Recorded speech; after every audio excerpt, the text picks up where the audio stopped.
మహాకుంభమేళా అంటే ఏంటి, ఎందుకు జరుపుకుంటారో మీకు తెలుసా?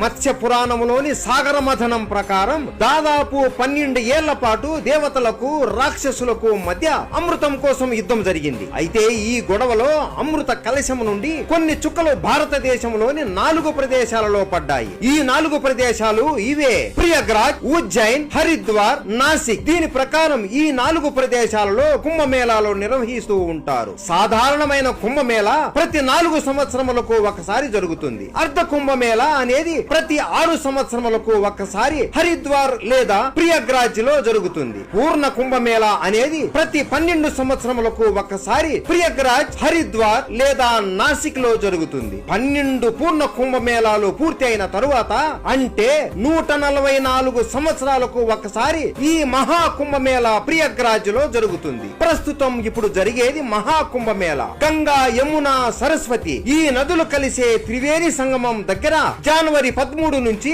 ఫిబ్రవరి 26 వరకు ఈ మహాకుంభమేళా ఉత్సవాలు జరుగుతున్నాయి. ఇక్కడికి వెళ్లి త్రివేణి సంగమంలో మునిగితే మన పాపాలు అన్నీ పోయి మోక్షం కలుగుతుంది. ఇప్పుడు కాని ఈ మహాకుంభమేళాకు వెళ్ళలేకపోతే ఇక మీరు జీవితంలో ఇలాంటి మహాకుంభమేళా అస్సలు చూడలేరు. ఎందుకంటే తదుపరి మహాకుంభమేళా 2169లో జరుగుతుంది కాబట్టి. మీలో ఎవరైనా మహాకుంభమేళాకు వెళుతున్నారా?